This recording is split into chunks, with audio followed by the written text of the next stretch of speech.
Let's get more now from two congressmen who were at that field practicing when the shooting started. Jack Bergman is a retired Marine Corps Lieutenant General, congressman from Michigan. Brad Wenstrup is a doctor and a veteran of the Iraq War, congressman from Ohio. First, gentlemen, let me say how glad I am to see both of you here tonight. And let me begin with that, Congressman. How are you? I assume the shock is beginning to wear off and you realize what you were through. Well, you know, we're all here by the grace of God. And I think a hand played in today, because you look at the potential scenarios and outcomes, could have been a lot different if the Capitol Police hadn't done what they did. Congressman Wenstrup. Well, the situation's surreal in many ways. I've been in that type of environment before, and you just let your instincts kick in and go to work. But what other people need to know, especially people who have never been in that environment, they have to know what normal is. And afterwards is when it starts to kick in, and you start thinking about your family and what maybe could have happened today. And they just need to be prepared for that. Congressman Wenstrup, you were a combat surgeon in Iraq. You've been in these kinds of situations before. How intense was what people are now calling a combat zone, a firefight? Oh, it was very intense, especially from the standpoint that we didn't have weapons, and from the standpoint that you don't have infantry and other troops around you that can take action. But we did have two very excellent Capitol Hill police that did an outstanding job and got injured in the process, but they carried out their mission. Congressman Bergman, did you think at any point in this that this might be it for you and for all of your colleagues? Absolutely. When we were in the dugout after scrambling around beforehand, my only thought was if he breaks through the Capitol Police and comes around that corner into that dugout, we were all sitting ducks. Yeah, I mean, let's just explain the scene. You were on the field, you crawled off the field, you went behind the dugout, then you went in, which was slightly below the ground, but you were all unprotected. So if he had been able to get there, you were all just lined up. You were just sitting ducks, as you say. We were looking for anything that we could pick up if he came around the corner to engage him. Congressman Wenstrup, tough question. Yeah. Did you, at any point in this, did you think to yourself, this may be it? We could die here? I really wasn't thinking about that. It was much more about how we're going to get through this. And he was very calculated. He used the third base dugout as protection. He used another building as protection. And he was calculated, and he was herding us into one spot. And without the Capitol Hill Police there to fight back, I don't even want to think about how that might have been. When you say he was herding you into one spot, explain that, because I've not heard that before. Well, there was only one entrance into the park, and once you're in that park and on the field, you're inside of a fence.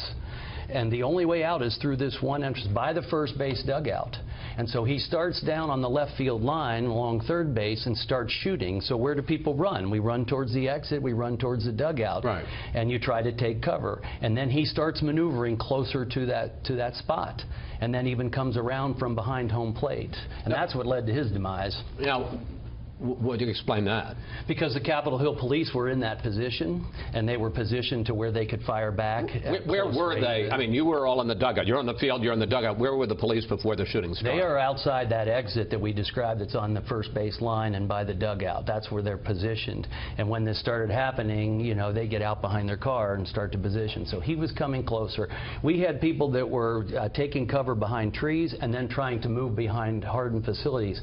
They had to move because he was moving, and they weren't safe just in one spot behind the tree.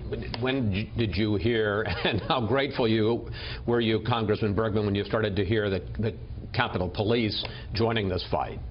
Extremely grateful, because they were our last, really, form of defense that we had at that point. Congressman Wenstrup, as soon as the shooting stopped, you rushed out on the field to your colleague Steve Scalise, who had been hit.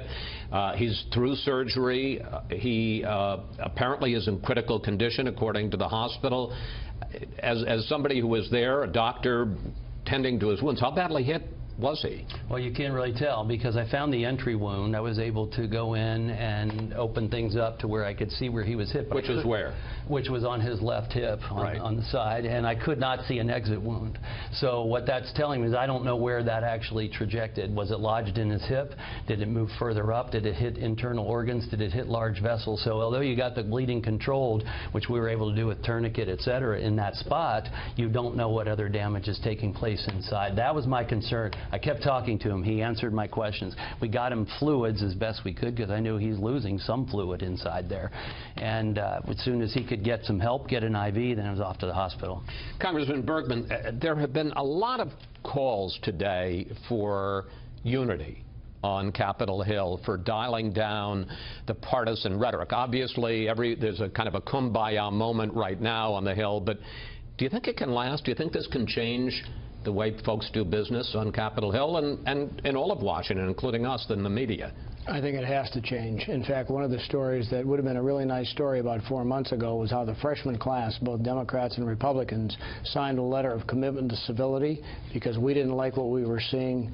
We're new. We're freshmen. Never got any traction because it wasn't a big deal. Well, I guess I'll tell you what, it's a big deal. Everybody's got skin in the game now. If they don't realize it, have them come talk to some of us.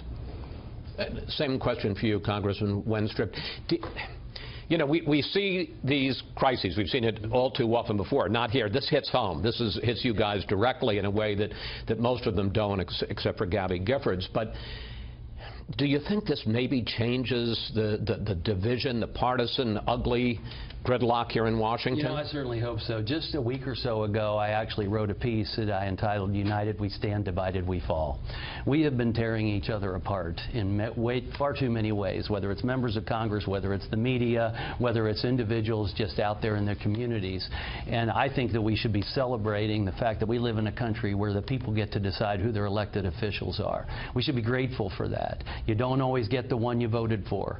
And that shouldn't turn into anger, but it should turn into being part of the debate and part of the policy discussion and not violence.